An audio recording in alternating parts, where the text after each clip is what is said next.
ஒரு சிஸ்டம் நம்மள எதிர்த்து எவ்வளோ விகரஸா ஆக்ட் பண்ணுதுக்கு ஒரு எக்ஸாம்பிள் இது.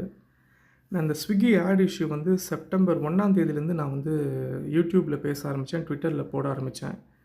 ஏன்னா 1 மாதம் இவங்ககிட்ட மெயில் அனுப்பிட்டுருக்கேன், வாட்ஸ்அப் அனுப்பிட்டுருக்கேன், ஒரு ரெஸ்பான்ஸும் இல்லை. ஸோ சேஃபாக என்ன பண்ணிட்டாங்கன்னா, என்னோடய எல்லா ரெஸ்டாரண்ட்ஸ்க்கும் பார்த்தீங்கன்னா பாயிண்ட் ஆஃப் கான்டாக்ட் வந்து ரிமூவ் பண்ணிட்டாங்க.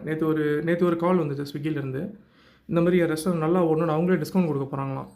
என் ரெஸ்டாரண்ட் நல்லா ஓடணும், நீங்கள் ஏன்டா டிஸ்கவுண்ட் கொடுக்குறேன்? உன்னோட காசில் டிஸ்கவுண்ட் கொடு, என் காசில் ஏன் டிஸ்கவுண்ட் கொடுக்குறேன்? அதான் என் பிரச்சனை.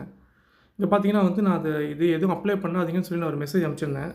காட்வின் வந்து என்னோட L1 மேனேஜர், பிஓசி கூட கிடையாது, L1 level 1 escalation manager.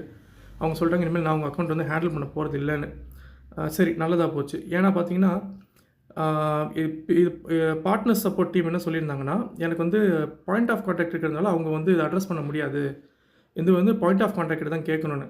So என்னோடய கேள்வி ஒரு மாதத்துக்கு மேலே இதே கேள்வி மட்டும் தான். கேள்வி இன்னும் மாற்றலை நான். யார் என்னோடய ஆட்ஸ்க்கான டேர்ம்ஸ் அண்ட் கண்டிஷன்ஸ் எனக்கு வேணும், தயவு செஞ்சு கொடுத்துருங்க. யார் எனக்கு தெரியாமல் இந்த ஆட்ஸ் எல்லாம் வந்து இனிஷியேட் பண்ணுறா? அப்படி நான் தான் இனிஷியேட் பண்ணிங்கன்னா ப்ரூஃப் கொடுத்துருங்க. அப்படி இல்லைன்னா உங்கள் லீகல் டீமோட இமெயில் அட்ரஸ் கொடுங்க, அவங்ககிட்ட நான் கேட்டு தெரிஞ்சுக்கிறேன். உங்கள் டேர்ம்ஸ் அண்ட் கண்டிஷன்ஸ் என்ன, நீங்கள் எப்படி இந்த ப்ராசஸ் இருக்கோ அவங்ககிட்ட நான் கேட்டு தெரிஞ்சுக்கிறேன். இது நான் 1 மாதத்துக்கு மேலே இந்த கேள்வி போயிட்டுருக்கு. இன்றைக்கி ஆன்சர் கிடையாது. கடைசியாக பார்ட்னர் சப்போர்ட் டீம் சொன்னது பிஓசி ஆன்சர் பண்ணுவாங்க. இப்போ பிஓசி எனக்கு கிடையவே கிடையாது. நல்லா வச்சு செய்கிறாங்க. எனக்கு வந்து இனிமேல் வந்து சப்போர்ட் வந்து இந்த இந்த பொதுவான டீம் கிட்ட போகும். சப்போர்ட்லாம் கிடைக்குமானே தெரியாது. வெயிட் பண்ணிப்போம். ஸோ உங்களோட கண்ணுக்கு முன்னாடி நீங்கள் பாருங்கள், இதான் இமெயில் டிராஃப்ட் பண்ணியிருக்கேன்.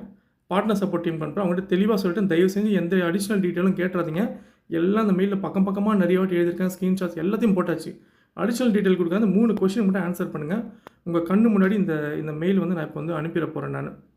Okay, sent. Okay, partner support டீமுக்கு இப்போ போயாச்சு. என்ன ரெஸ்பான்ஸ் வருதுன்னு பார்க்கலாம். இதை நான் விடுறதா இல்லை, ஏன்னா ஏற்கனவே நிறைய லாஸ் ஆகிடுச்சு. இதுக்கு மேலே எனக்கு லாஸ் பண்ணுறதுக்கு ஒன்றும் இல்லை. போராட்டி மட்டும் தான் பார்க்கணும். இவங்க வச்சு செய்கிறாங்க, என்ன மாதிரி கிடையாது. நிறைய ரெஸ்டாரண்ட்ஸு காலி ஆகுது. ஸ்விக்கி, ஜொமேட்டோ, ஸ்பெசிஃபிக் இப்போ எனக்கு ஜொமேட்டோ கிட்ட அந்த பிரச்சனை இல்லை. ஸ்விக்கி இந்த ஆட் வந்து என்னையே வச்சு செய்கிறாங்கன்னா, ஒன்றும் தெரியாதவங்கள வச்சு செய்வாங்க. இவங்களை எதிர்த்து போராட வேண்டிய கட்டாயத்தில் இருக்கேன். ஸோ இந்த வீடியோ வந்துக்கிட்டே இருக்கும். ஸ்விக்கி எனக்கு கண்டிப்பாக ஆன்சர் வந்தே ஆகணும். Thank you very much. நன்றி, வணக்கம்.